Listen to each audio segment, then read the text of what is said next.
Welcome to Vision Profiles, the podcast dedicated to Apple Vision Pro users. Hey, we explore hardware, software, apps, and the latest news in the world of spatial computing. This week, hey, what happened today? visionOS 27 Beta 3 lands fresh today, and basically just a few unknown updates, but we'll talk about it. Market report looks good in the news for Apple's rumored smart glasses coming up, but it will probably delay VisionPro 2 as it comes around. And Snap's Specs AR glasses go on for pre-order. And, when I saw that, I thought, maybe no.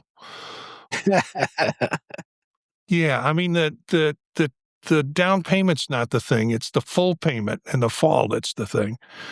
So lots of good things coming on. We have some fun little apps to look at and fun little links that people have put up about things that they're running. So I'm Marty Gensius, an associate professor at Kent State University, a podcaster and longtime Apple enthusiast. Oh, and I'm Eric Bolden. Basically, I like playing with content and sharing it to other people. Photography, plants, birds, panoramic sequences, and of course, I'm Daniel Burkholder, a software engineer currently immersed in generative AI and AR/VR technologies. And I'm Dave Ginsburg, the host of the In Touch with iOS podcast, IT professional, and iPhone subject matter expert. I am continually discovering the new ways Apple Vision Pro is shaping the future of computing. A reminder for our listeners and viewers that we live stream on Monday nights, typically at 9 p.m. Eastern Time. You can catch the video later if you don't catch us on the live stream, and the audio later. We are going to go dark next week because three of us will be at MacStock, and I'll probably be driving home at that point in the evening. And so we're just going to skip a week and pick up 2 weeks from today with a new episode. But you can get all the links that we talk about within the show notes of either the video version of the show or the audio podcast version. Just look in the show notes and you should be able to find the links for the things that we talk about and show during the show today. So, hey, big news. I was sitting here in the afternoon tinkering around and started to get notices that visionOS 27, I keep calling it developer beta, but it's really the only beta, if I'm correct with that. But you are correct. Beta 3 came out this afternoon. It was 12.2 gigabytes. I pulled down my M5 and loaded it on my latest Vision Pro, and it went smooth, no problem. And when I went back in to use it, no problems from what I can tell either. So it did some under the hood cleaning up. It's basically doing things like dealing with errors. And, there's a list of things that we already know it does, like panorama photos can now be full spatial environments. But interface-wise, the app windows now have a curve shape if you want that. They're more immersive workspace. Control center has been reorganized. And at this point with Beta 3, you're just dealing with tweaks and issues. You can go, and we have the link to the show, and it's quite lengthy in terms of what's available for and what's new with Vision Pro and all the changes that they did within the beta. So I'm trying to pull the link up and can't seem to pull it up at this point. But we've got another beta. They're saying maybe mid-July we will get a public beta. Well, public beta is not the case with this. It will either drop or as the new OS probably sometime around July or late July, and it will be available for everybody's use. Any comments from the crew on this? No, it's good to see that they made some more updates. We don't get too overly excited about a beta, it seems like lately in visionOS, but this has definitely got some nice enhancements here. So I'm I'm looking forward to put it on after the show because I haven't done it yet. Yeah, so far it's been good for me. It's resolved some random issues I've had, like the Siri orb randomly appearing when I try to do Control Center, and then I get in some weird limbo where the orb wants me to touch it, but I don't want to touch the orb, and I can't find the orb to move it. And then eventually the orb decides to dissipate, and I'm like, okay. Yeah. Daniel, what are you doing in your room with the door locked? Have you been touching your orb again? I've been pondering that orb, you know. Actually, finally, I mean, I will, right? I'll be able to be like, oh, orb, you know, tell me your secret. You know, today I saw some things on Reddit where people were saying they were having problems with test flight. And Yeah. this was before the beta 3 dropped. Yeah. And so funny enough, I was messing around with test flight because I promised somebody I'd take a look at their app. Someone will see it at MacStock coming up in a couple of days. So I knew I damn well better look at their app or there would be hell to pay. And I had trouble logging it in. And this was prior to the update. And so I didn't even know about the problems with test flight until after that. But finally, for some reason, I don't know, I tried it a couple of times and tried to open it a couple of times, and it finally took. And I was able to kind of do some tests, and at least in VisionPro on it. And then I shut it down, and then I got the notice of the new beta 3, loaded that up, turned it on, no problem with the app. So I don't know if in the background it corrected some test flight problems for folks. I just know I had a smoother option with it after I did the update. So yeah, what it would do is like you try to launch like a test flight, like an app in test flight, and then there's just this box that would just hover. There's just a plain white screen, and it's like, come on, come on. And then eventually it decides to actually open, and so it had to be fine for the rest of the day after that. But yeah, I noticed that was fine. And I was trolling through the settings. I didn't see anything in particular, though I discovered this in last beta, but I don't know if you noticed there's some new accessibility shortcuts for triggering actions with face gestures. So when I put the beta on, I was clicking links in Safari by opening my mouth, like even like winking or pinching your cheek or whatever.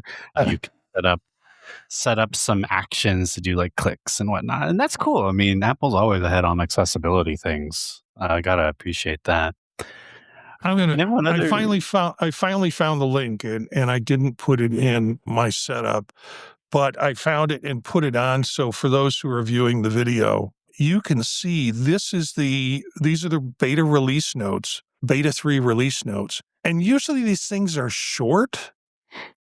This has got a lot of information in it. I also heard about foveated streams, that you're able to do some 4K streaming without foveated. I read something about that today as a change. But this goes on for pages and pages with lots of workarounds right now, which hopefully, I'm sure will be cleaned up the best it can be before they put the final version of visionOS 27 out. Lots and lots of information. And I didn't have an opportunity to kind of jump through this and pull out the changes that might be significant. But we'll follow more of this on Reddit and see what people have to say, because usually you get some reports of what's going on. Here's the test flight known issues. Apple apps installed via test flight may launch into a blank window with no content. Close the blank window and relaunch the app from the home view. The launch typically succeeds in 1 to 3 attempts. So yeah, apparently that's still part of what is a known issue, but it worked better for me with that today. So. Yeah, and the only other thing I noticed from the last beta is it was more aggressive about if I was using my phone and like obscure, like breaking my phone through with whatever window was in front of me, which is really interesting because it's like, I never noticed that before. I don't think it was there. So I don't know. That was interesting. I thought I still hold that I'd love it if when you're using your phone, it could just, because it knows it's your phone, project the screen on top of it virtually so you can see it sharper instead of through the cameras. So Yeah. maybe they're doing that. I'll cross my fingers. Yes. That would be cool. So they get the phone mirroring, but inside the Vision Pro. Yeah, and That's like what in you're real asking time, like for. I just pull it out and just it's like immediately just projected onto it. Like Yeah. that'd be cool. Let's see. Things went pretty smoothly for me. The only thing I noticed, because there were some postings about people having problems with Brave, and it still doesn't open in beta 3. I haven't tried deleting the app and putting it back on again. Firefox is fine, and I might follow David's lead and try Microsoft Edge for my Chrome browser. I've been using Vivaldi as my Oh, Chromium alternative lately. It's all right. that's good. Huh. I another one. haven't attempted to load any of that in Vision Pro. I just kind of stick with Safari, which for me has not been as intuitive a browser. And as they add more things to it, like tabs and categories and stuff like that, and it just gets weirder for me to even try and use that as a primary browser, just because I've been so Chrome-based with my work and tied to that. So, but in Vision Pro, I'm using Chrome and haven't tried to play with, or using Safari and haven't tried Safari. to play with, with any other browser. I really enjoy the Safari mode where when you've got lots of tabs, you can convert them to pages on a curved screen, and then you can kind of slide back and forth, but looking at groups of pages. That is awesome. Yeah. Cool if you don't have short attention span like I do. That's just a little too much excitement for me to have all of those tabs open at the same time. Well, because otherwise, I found myself always clicking from one tab to the other, and in between the clicks, forgetting what was on the one page, copying into the other page. This way, you can have more than one page open without having multiple windows. So I appreciated it. All right, let's move on, and we will look at a report from Apple today, or Apple World today. And this new report is good news for the rumored Apple glasses, not so good news for Apple Vision Pro. And basically what they're saying here, making rounds up new market research, projecting the near-eye display market to grow 16% over year to year, but the growth in lopsided AR and AI smart glasses are surging, while VR headset shipments are forecast to decline roughly by 4%. We've already heard about Apple kind of shifting its focus to glasses while still retaining a Vision Pro 2 kind of team to look at advancements with that. Things like Ray-Ban Wayfarer style-shaped glasses. Hey, should I wear those while we're at MacStock? And see if anybody really notices that I'm wearing sunglasses that I can record their most intimate moments with. I don't know what they'd be doing intimate out in the sun, but yeah. So one more note for Vision Pro loyalists, the article revisits incoming Apple CEO John Ternus's most recent comments, calling spatial computing still in its early innings and pointing to growing enterprise and medical use cases. So that's what the article basically shares about that in terms of projecting what the future looks like with glasses versus full AR, VR headsets. And we've had a bit of that discussion on here. Of course, the new news is Apple Vision Pro isn't the only future of AR. Specs, wearable computer built into see-through glasses, are now up for pre-order. Is this what they're going to look like? Yeah, I mean, they look like the nerdy glasses. Yeah, or like, the glasses that you get when you go to the eye doctor and, you didn't bring your own sunglasses. Yeah. But like even worse. Yeah. But like, man, I really would actually like a pair of specs, but I just don't feel like paying. Because to me, it really does seem like it's all the augmented reality stuff of the Vision Pro, but in glasses. Maybe a lower field of view, but still, that's cool. But then it would just be kind of a side grade for me. It wouldn't be like an upgrade. If I didn't already have the Vision Pro, I'd probably go for them. But then I do worry Yeah. about long term, like in terms of like a software ecosystem and whatnot. Yeah, I don't know much about what the ecosystem is from this article. They do talk about how they're going to have adaptive electrochromatic lenses that tint automatically based on ambient light. I have some of those. Well, they have them in the Ray-Ban versions. I have a Ray-Ban version of the Metas, and they don't tint very well. It's just not enough.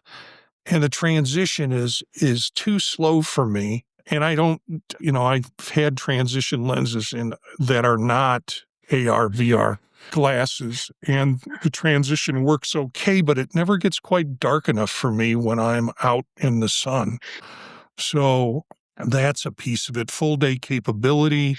It's $21.95 with a $200 refundable deposit to hold your place for fall delivery. It's a refundable deposit.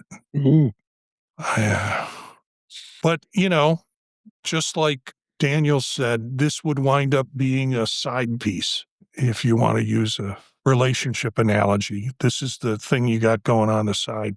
I'm finding that too, the same thing with the Galaxy headsets. I put them on less than a great deal less than I put on the Vision Pro. So it's interesting, but I don't think for me that's money I want to spend on an unproven platform with unproven kind of security. Although the concepts of screen projection, if it can get me text on my glasses, that is pretty cool. I would just like to see, and are there videos of these things actually working and what they look like? Think on from the event, but I don't know otherwise. Yeah, well, from the event, S-Lady was going to work for us immediately following 2 years ago. You know how well that went. And same thing with Galaxy, with the Galaxy XR. They did some wonderful things in the event, and it's still rather clunky in terms of an interface. And it hasn't lived up to event publicity with it. So, yeah, I want to, yeah. Well, and it'll be interesting to see if you've got content you develop for the Vision Pro, what subset of that content will work with the specs. And I'm also really curious to see what kind of warranty coverage, because I can see myself going out, having a peacock fly at my head, and then breaking those side earpieces right off and having to, get them repaired. And I don't see a clear path to have that not cost a new set. Yeah, will they have spec care? If you Yes, want to call it that. And how good is spec care? Anyway. And I guess I also would say that all of this news about glasses first and all that, I think it's actually good news for the Vision Pro, because I have no problem trying to upgrade to an M5, because I think it will be around for a long time before there's some really light version of the Vision Pro that comes out, and it's going to be useful for quite a bit of time. So I think that's good. When it was like, well, maybe in a year there'll be a new Vision Pro. Then it was like, well, do I want to upgrade? Is it worth it from an M2 to an M5? There's almost enough stuff now to make it worth it in my case. Yeah. Speaking of which, the next article I want to cover is Apple Vision Pro M5 review. This came of manofmany.com, a site that it looks like it has tech, style, auto, culture, entertainment. And this was Apple Vision Pro M5 review, still a pipe dream. And it is after 3 months with the M5. This guy is doing a review on it. Ben McKim gives the M5 Vision Pro a 4.5 out of 5 after 3 months of daily use, praising the 120 hertz refresh rate for eliminating stutter entirely and calling Mac Virtual Display a genuine productivity cheat code, turning the MacBook into a 32:9 ultra-wide monitor. Well, the refresh rate, cool, but you still get Virtual Display on the M2, so that's not distinct with the M5. Talks about the dual knit band. You can buy one. If you have an M2, you don't have to buy an M5 to get it. And that does help with it. Battery life remains the Achilles heel, 2.5 to 3 hours of general use through pass-through charging. Now lets you tether the USB-C charger indefinitely if you want to do that. A verdict, it's not a standalone computer replacement, but it's the world's most luxurious, uncompromised Mac accessory, is what he's saying in this article. So, yeah, if you can stomach the price, which was the other comment about it. So, interesting article on there. And then another article, it's not an article, it's a Reddit post, where someone is talking about M2 versus M5 VisionPro revisited. Positives: boot up time, battery life, visual clarity. It's a big upgrade according to the poster here. Performance: it's hard to make it come to a standstill. It's smooth and lovely to use. And then talks about audio, maybe just a variation from unit to unit. M5 sounds better than my M2. And fit and comfort, the dual knit, which of course you can get without having to buy an M5. So similar sort of differences between the two. You said that it could lead to an upgrade for you, Eric. What do you mean by that? What about it? Well, it would be convenient to be able to watch some of the video coming off of YouTube, and you need an M5 for that. And I like widgets, and I use a lot of them, and I am at the point where I've almost saturated the ability of my M2 to put up widgets and have them stay responsive. Yeah. And still get other work done. So I'm not rushing, but soon. Yeah, I guess I'll tell the lag after a long session. Some lag kind of starts to come in there. But what YouTube content that you need an M5 for? I've been able to watch at least 3D content on YouTube. Yeah, but a lot of the high-resolution YouTube stuff is encoded with something that you can only decode in AV1. M5. Yeah, the AV1. You can get and so sometimes you can get like a low-resolution version of it, but you can't get the 4K stuff. And I'm getting around that now by just downloading the video directly, and then I that works, but not everything has that option. Yeah, the AV1 codec would be good, and the extra foveated rendering area in Mac Virtual Display I would appreciate a lot too, but still not worth it to me yet. I think Dave, you were saying. Yeah, same with me. It's enticing to look at that some of the things it offer, and I'm just doing a summary of this discussion, and I still don't see any reasons for me to upgrade. I use it, but I don't use it. If I was using it every day, like the thing you mentioned, I might consider it, but I don't use it as much as I should. But I think I'm good with the M2 right now. Yeah, Eric, what plays into your thought pattern is the Vision Pro 2 got moved from 2027 to 2028. Yeah. So between now and then, there's a possibility of selling, upgrading, and then making a decision whether you want a VP2 should it come out in then. So if it still was a 2027 release date, you probably would be... I'd just wait. No reason to get the M5. Because I need at least 2 years of use to make it worth it. I don't want to turn around and buy something else after that. But if I can get 2.5 years out of it and something else comes out, I'm good. Maybe I'll get a used M5 next year. Good luck. I'm looking. If I can find one, I would get it. That might be a good compromise on my side. I'd be curious how many of those apples even sold. That's true. That's fair. Now, I did see one used M5, but it was $100 less than what Apple was selling it for new. Not worth it. That's not worth it. Yeah, well, I don't have regrets in buying mine. Now, however, I have a second headset I don't use very much at all, only to upgrade it.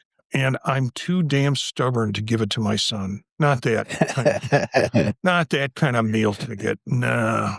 Yes, but then you could call him and then practice all of the things that need more than one device at the same time. Yeah, try out like the share play features and stuff. Oh, all that's cool, but you think my son and I have a relationship where I call him and he's willing to do stuff with me. Well, okay, yeah, that might be more difficult. Yeah. He's got plans for recording a podcast with me tomorrow, but, that was his idea. It wasn't my request. So we'll see what happens with that. We've got some folks in the chat room that I've just noticed, Statler and Waldorf, and The one and only. and what? Said the one and only. The one and only. At least the one and only that's actually talking or sending in comments. No, I was menting it as them being the one, the only. Stadler, Waldorf. Do you think it's one, or do you think it's two people that are sitting together? Oh, it's one guy. Yeah. With a Vision Pro, listening to podcasts at 8 p.m. Yeah. Yeah. You won't admit it. You guys really picked a huge Venn diagram. People who own an AVP and listen to podcasts at 8 p.m. So we know they're in Central Time Zone. Oh. That's interesting. Yeah. I'm going That's to an even dox you. smaller group. Huh. All right, let's look at this is an interesting comment. Again, downgrade firmware M5 AVP. Hi, someone installed visionOS 27 on my device. First of all, I want to know. Who the heck did it? I don't know why I did it, but I did it and I regret it. Now somebody did it. No, this person is blaming it on someone. Yeah, me, myself, and I. And I thought but it doesn't matter now because they were only doing it because they couldn't get whatever that was app to work. The beta test flight app. Test flight, yes. Yeah. And now it worked. So they just need to upgrade their beta. Yeah, and I read this sentence as IT sucks for test flight apps, but it's a capital it. It sucks for test flight apps. It could be capital or IT. You don't know. Yeah, it could be. Yeah, it could be that IT sucks for test flight apps. Any fix? Yeah, but I don't think IT forced an update. I think that was all them. Let's find out who threw a developer beta update on your Vision device. No need, and comments are in that talk about ways in which they can roll that back or deal with it without a dev strap in order to downgrade. So some concerns about M5 in terms of coil whining, buzzing, electric noises from my M5 Vision Pros. So they own a few, I guess. Mm-hmm. Yeah, it just I kind of want to know if they put in AirPods, does that all go away? Yeah, I don't hear this stuff. Of course, I have tinnitus, so I constantly have coil whine, buzzing, and electronic noise going on in my ears. So anything that comes out of the headset into my ears is a vast improvement. So, well, actually, if you recall, I had this with my end too, pretty bad, and where, I had to send it to Repair Depot like 2 or 3 times. On the third time, it finally they came back fixed. Don't know what they did to fix. I think the first time they replaced. No wait, so I had my first one, which I got crack. Then I got my second one. And then I don't know when the coil whine developed. I don't know if it came that way or if it came out later.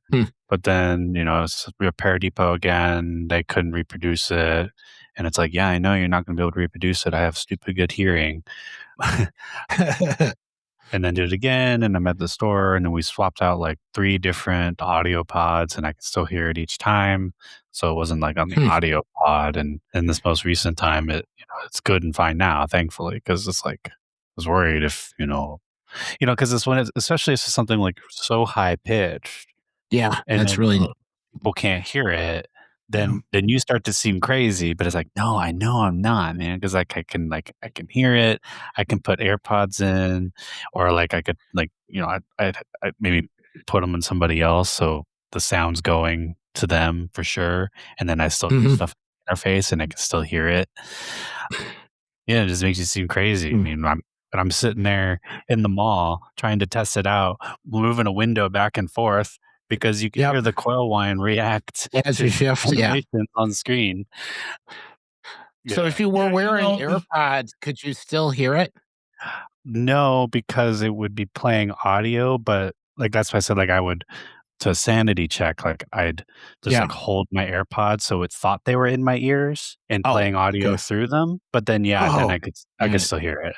Yeah. But yeah, it wouldn't come through the AirPods. No, for sure. Definitely not. Yeah. But so yeah. Well, see, I was curious. I was curious because I was worried if I upgrade to an M5, it seems like there's a higher chance you have that problem. More people are reporting it. So I want to make sure that if I just put in AirPods, mostly that goes away. Yeah, I mean, if you're playing audio, you won't be able to hear it. And, you had to be in a quiet room, but I like having quiet rooms. So, of course, I want to hear it more. But, if you're persistent with going to them, they'll end up taking care of you. I was kind of hoping I'd win one of those Apple support lotteries and I'd get an M5 out of it. So the moral of the story is if you want your stuff to break, send it to Daniel and he'll break it for you. And then you can go through a series of repairs and maybe get an M5 out of it. This reminds me of that high-pitched whining sound, and Daniel, you alluded to it. I went to a lecture one time, and the person was, well, let's look at hearing loss over aging, which I thought was like the most ageist thing that you could do in public. So it was like, okay, I'm going to start out with a signal, and if you can hear this signal, raise your hand. And, and it was a low-pitched signal, and everyone raised their hand. And as it went up, less and less hands rose, but I kept raising my hand because I kept hearing the high-pitched signal, even though I was at least, 30 years older than everybody in the room. And the reason I could still hear the high-pitched signal was the noise was coming from inside the house. Basically, my noise generator. I was already doing it. I just wanted to make a point. That was like the most ageist crap that you can do, making people raise their hands. Watch the old guy drop his hand first. So anyways, this is a kind of cool thing, and we have the link in here. I built Comic Vision, a complete comic manga reader for VisionPro, fully free it has an optional tip jar. And I think if people are building things for free and you're using them and find them useful, for God's sakes, tip. It's well worth it. So I don't know, because I'm looking through this to find out how does one get this. Oh, it's in Apps Apple. It's free. It's in the Apple Store now. There it is on screen for folks. It's Comic Vision, manga and comic reader, free built-in, free in-app purchases. What are the in-app purchases? Probably tip jar. Yeah. Gold monthly, gold yearly, a tip jar. But I wonder what constitutes a gold account and what one gets for that. But still, interesting app. I don't know if anybody reads that stuff or takes a look at it. Yeah, I'm looking through the app right here, and it looks like maybe they supply you with some samples, or maybe that's part of the gold, but they would have to get release to be able to just add stuff into it. So evidently a lot of people are asking that same question, wanting to know if they could add an iCloud backed library folder so you could add content from a Mac and then have it show up. So it'll be interesting. This is well worth peeking at. Question that came up, I have been playing, what do you mean playing? I finally figured out how to use a Plex server. Not sure I've got it all figured out yet, Dave, but because I have to sort of be on the same network for the app to work. I've had some, I want to be able to do it from Illinois when I'm here my server's here in Ohio. But the question is, will we ever see Plex for Apple Vision Pro, and when might we see it? And the suggestion that they have in this is that Infuse, which I know Eric's a fan of, big fan, is an option for that kind of stuff. Yeah, I don't think it matters if we ever get a native version because their software is less than It- ideal for me. Yeah, Infuse and Syn Ultra and a handful of other apps that offer built-in Plex support for the AVP. So the poster answered their own question there. This is pretty cool, I thought. It's $9.99 and it is a virtual keyboard. And I'm going to try and expand it for folks who are watching the video of it. They have a short loop video that has the keyboard projected on the table. So I went ahead and downloaded this, and there's a lot of conditions. Well, the other thing is you can have a Muse. If you have another reason, Dave, if you get that damn pen out and start practicing with it, you can use the Muse as an input device, but there are some conditions with this. And Okay. one of the conditions is, well, $10 one-time purchase. You have to have a flat surface to anchor it on, sort of like a widget, I would imagine, that it has to be on a table.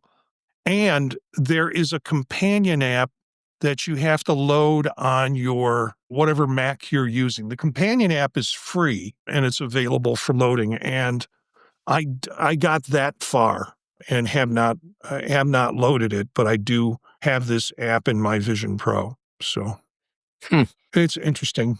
I don't know, Eric, if any of that excites you at all, or Maybe I had missed the part about using it with the Muse and the extra app. So I got stuck on I wasn't sure I wanted to pay $10, but this is looking, I'll probably give it a shot. You know what it reminds me of though? Those little, I'm sure they still exist. Those little infrared projector keyboards. those were so cool. Those are so cool. So bad. You'd see them all the time. They're so cool, but like also at the same time, it's like, I'm not getting that. So it really reminded me of that. Yeah, they were I was like, I want one of those. I want to take that out and put it on a table at a Feels so meeting. cyberpunk cool, you know? Yeah, I never got one because I think they were pretty pricey for the gimmick. And it was uncertain as to how well it would work, given the lighting in the room and the ambience lighting. Here's an article that Eric posted, I believe, in our chat. Filmed a Revolutionary War reenactment documentary on Apple Immersive Video on Ursa Cine Immersive, free on VisionPro for America 250 celebration. And this is has a YouTube VR trailer in it. And we shared a little bit about this. We talked about it last week. So, but last week when we talked about it, I was still waiting for my download to finish. This week it finally finished, given my wonderful network. And if you are a member of the Patreon sponsor for the producer of this, you can download the full resolution version. Or if you have an M5, you can go to YouTube and get the full resolution version, which it looks much better than the lower res version. Kind of interesting. You get to see a bunch of cannons fire, a bunch of stories about people trying to make it across a river. It seemed like it was sort of an unfair advantage, since it was a bunch of troops that were on their way to get training and reinforcement of experienced soldiers from England, I guess, Britain, and they got ambushed on the way or drowned trying to cross a stream that had a bridge that was greased. Don't cross a greased bridge. It doesn't end well. My mother taught me that when I was young. Don't cross a greased bridge. So it was basically the British well-trained troops against the Americans who hadn't even been trained yet. There were a bunch of farmers and people in the colonies that were called on to travel to the coast in North Carolina, I think. I don't know. My history's a little vague. North Carolina. And they were going to meet up with British soldiers that were arriving by ship at the coast. And so they were trying to get there, even though they thought there were no troops in the area, so it was safe. But there was a whole group that ambushed them as they came across a bridge. They had broadswords and sticks, and the American soldiers had portable cannons and smoothbore Yeah. rifles or whatever, not rifles, I guess, smoothbore, basically shotgun, single cell or single bullet shot, whatever those things are called. But yes, it was, yeah, they were outclassed and untrained. They had books, but they hadn't had a chance to read them yet. We have somebody join us, the Floodlight Show. Always love catching you guys live. Eric, I tried to, and I think I faithfully every night watched the American Revolution, that Ken Burns thing. Yeah, I don't know if anybody else So it was a little long. It was a little long, and it was like a little too much detail. The narrative arc was all over the place, and it was a tough watch. And then I guess they rebroadcast it again this weekend, and I tried to tune in for bits and pieces of it because it feels like you should know something about that. I mean, just as we know about the Civil War, you should know something about that history. So anyways, this seems like a interesting thing to look at. And it was neat because they demoed like a breech load process, and they demoed the cannon, and you get to see it up close. You get to see a broadsword. You get to see uniforms, people standing around. It was raining. You could hear the raindrops as they were trying to film. Yeah, great North Carolina weather in what looks like fall from the trees in the background. So yeah, what else do you expect? Here's an interesting post. I like to look at these things just because they give me ideas of things that I should put on my Vision Pro. This comes out of Reddit, and someone posted, what are your favorite VR games to play on AVP? And they list things there. They list things like Beat Saber, Sports Bar VR, Aces of Thunder, Operation Wolf, Aim Assault, Premium Bowling. I do like the bowling. The bowling is really pretty cool. Retrocade, which we've talked about, Arcade Time Capsule, and Half-Life. And then you get some other folks that are posting what their favorites are. Concerns about PSVR 2 controllers. So yeah, there are some really fun apps that are AR VR. I like fishing. That for me is there's a couple of really good fishing apps. Some of it is sort of like just chill and catch some things, and then other ones are like, oh, you have to work up the leaderboard, and I don't want to be competitive when I go fishing. I just want to fish, particularly if I'm going fishing virtually. So those are kind of cool things. I don't know if there's anything that comes to mind with you guys in terms of AR or VR games. I think Marty would like Power Wash Simulator. Oh yeah, I think I have Power Wash Simulator. I think I have it. Because that came out on Meta, the Meta headset, and first, and so I got it. Then there are a bunch of other simulator programs, they call them, and they're basically produced by the same company. And these things have now been ported over into Apple Vision Pro, and so they're fun. But Power Wash is like, yeah.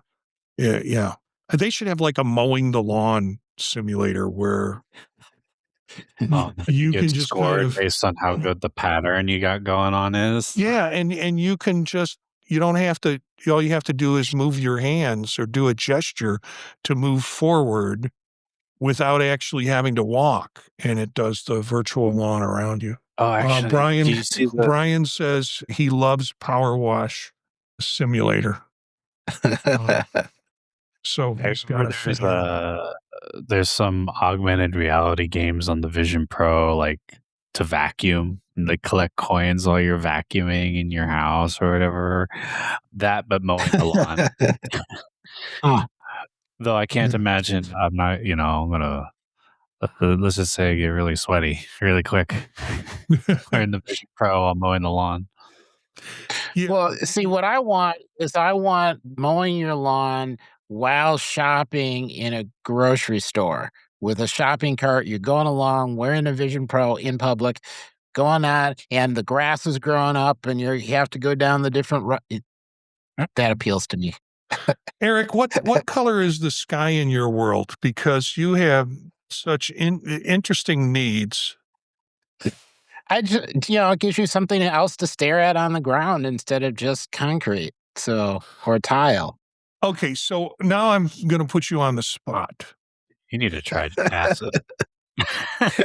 Yeah, That'll have something more interesting to look at on the ground. I am putting you on the spot because you posted this like an hour before show, and I'm trying to figure out why you posted F I did it.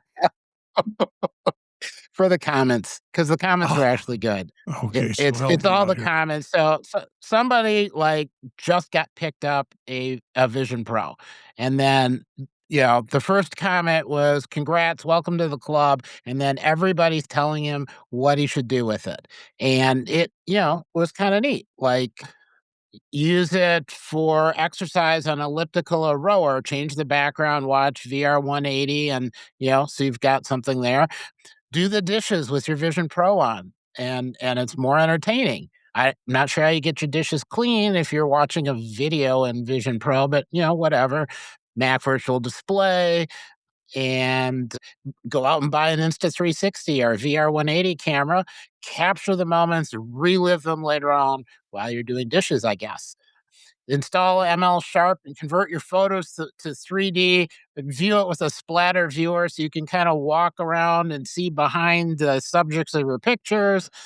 Take all your pictures, spatialize them, add depth so they're not still flat. Get some panoramic images and surround yourself with a background that has depth. So many magical ways to use an incredible device. And that was the first comment. And it went on from there.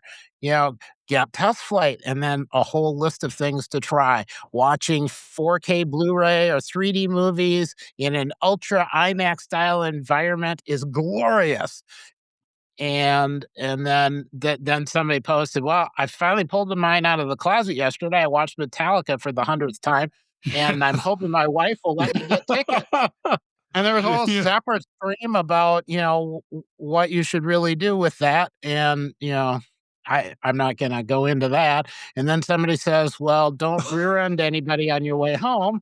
and then this one was actually, and then there's one saying, "Well, you got it. How were you able to afford it?" And they said, "Well, I was able to afford a used car for $4,000. And it's basically the same price as an Apple Vision Pro. So, of course, anyone who could get a car can afford the Apple Vision Pro." I'm thinking maybe the car to get to work, maybe A little more gives you useful. more back. But yeah, so you get the general idea. There's that. It was the comments. Yeah, and you went short on the Metallica comment, and I think it deserves a little bit more detail. One person commented, hoping my wife will get me tickets, and their response was, "You need a girlfriend and to get out more." And then There's that. the one that followed, my wife handed me 4 Metallica 4th row tickets immediately after finishing her morning Hummer, I guess we should call it. She knows I love Metallica, and that Hummers that end with a gift of gratitude are the kind I really remember. Love that little gal. Always thinking about me. Thanks, Eric. You picked the perfect Reddit post. F, I did it. And Always does. and so there we go. Now, to kind of, I think, balance out this is this is kind of a palate cleanser from your past post. You also shared apps for Apple Vision Pro, and this is a site that is simply appsforapplevisionpro.com. And it's got a good collection and curated version of various apps. Some of the stuff I haven't heard of before. I kind of think this site has been redone. It came out maybe 2 years ago, and it was not as well developed. And this has got some interesting connections. So you have best VisionPro apps, including top productivity apps. And you click on there and there's some that are like, this is interesting. Well, Planny is about the only one that I've heard of from that group. Pomodoro, to-do list, things like that. And if you click on that first apps one, the all of the apps, then right there. Then there's a category it's a pop up Right. where you can select your category, and it gives you everything in a particular category. I think people have to submit apps, so it's not every app in existence, but it's a neat way to look through. And you can, of course, look through while you're not using a Vision Pro. Yeah, and even have this in open innocent Safari, and being able to hit these apps and be able to install them a lot easier than having to fish through Apple's app store. Yeah, better search. The App Store in general actually is pretty bad for search. For Vision Pro, it is. Yeah. I'd say overall. I mean, if it doesn't come up in the first couple of results, or if you just want to like kind of casually browse, it's not good anymore in that regard. Yeah, and then finally, something this is the Apple App Store for Vision Pro, and I can't find an easy way to find that, so I always have to find an app that I have stored and able to get to it. Yeah. And again, this shares the table keyboard type on the Mac. So the thing here is, I think it's the link that you have to do to get to it, or at least to get to a pull-down menu, is https://apple.com/us/app. And that brings you to a blank page where you can pull down and select what devices you want to look at in terms of apps. So apps.apple.com/us. And I guess if you want to go directly to Vision, you just go /Vision, and that will take you to the Vision page where you can then select down from that. So then you can do your search within that area and select games that you're interested in. You can see what's new and some of the stuff that we talk about. So, maybe what you want to do with that is I put it up in my tab, top tab, so that when I want to start looking for something in Vision, I go there. Yeah, good idea. And that takes us to pretty much the end of the show. So good stuff. So let's find out where people can find folks. We'll start with Eric. I can be found Mastodon at, where is that? EA Bolden at mes.to. Otherwise, Sunday nights on the Neo Notebook, Mondays here on Vision Profiles, Tuesdays on Mac Voices Live, and finishing out the week, Thursdays on In Touch with iOS. All right, Daniel. I'm here every other week or so, and otherwise my social is IO Expander on Blue Sky. You could find me at In Touch with iOS at intouchwithios.com, but you actually can find me at MacStock this week if you're listening to this, so it should be coming to MacStock. On Sunday nights, Notebook here on Mondays, Tuesdays, Mac Voices Live. Thursdays, we usually record the show. We're doing a live show on Wednesday nights at the MacStock. And then Friday, the Tech Hangout, as I wrap up my podcast. And you can find me on Blue Sky, Mastodon, Dave G65. And for me, you can find me at Gensius on Blue Sky, Mastodon, and other socials. We've already talked about a lot of these. Neo Notebook on Sunday, this show, Vision Profile, on Monday, Chuck Joyner's show on Tuesday with Mac Voices, Dave's show on Thursday, a variety of other podcasts that I produce and I'm on. You can find at thepodtalk.net. That's the site that I try to collect as much as I can under that, so I can send people to that place to look at other shows. Brian is already cheering in the group MacStock. Yeah, it's only a couple of days away, and I'm looking forward to it. I still have a lot of prep work to do for it in the process, but that's me and that's my workflow. So it'll be great to see Eric in the flesh, Dave in the flesh. Daniel, we got to get you there next year just for shits and giggles to have you with us as part of that process. And, Brett Kennedy will be there. Chuck will be there. Just a ton of folks that if you're into the pot, and Brian will be there. Brian's presenting. So all sorts of great stuff happens at MacStock. It's the one-a-year event. My wife refers to it as the Treehouse of Nerds. And she said, when you're done, when lunch is ready, I'll call you in for lunch. I'll come down from the Treehouse of Nerds. But she lets me play, which is the best part of it. We get to play and take a good time. Yeah. Brian is not speaking at MacStock this year. Oh, he's not speaking at MacStock. Sorry, Brian. But he is going to be there. He's going to be. Think. Yeah, he's going to be. And if you run into him, he'll be willing. I'm sure he'll be willing to chat with you. Yeah. Just say hi, Brian, and he'll respond. Especially about that's close sports. Enough. Yeah. He's a bit of a sports fanatic and likes. He puts on the wrong team's hats, though. He's a Packers fan, so. Ugh. Hey, there's nothing wrong with that. I know. The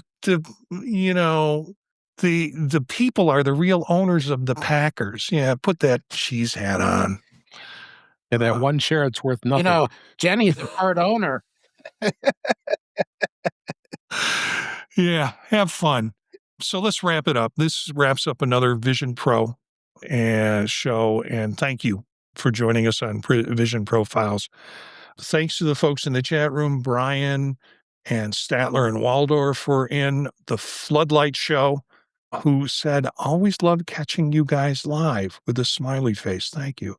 So a fun chat room to join live if you want to join us on Monday nights at 9 p.m. We're taking next week off to recover from MacStock, and we'll be back in 2 weeks. So join us then and enjoy the show. Thank you for joining us. Thank you for listening to us or watching us live. And thank you for picking up the show later if you can't watch us live. You can connect with us on YouTube at youtube.com/@visionprofiles. You'll see all the old recorded shows there. Also, email us if you have some ideas, and you can do that at the PodTalk Network at gmail.com. That's where all the email comes through for the shows. And then the website, thepodtalk.net. So, thanks for joining us. Thanks for being a part of this group. And support us, subscribe, send comments, send emails. It just keeps us going with that. And we'll catch you next time.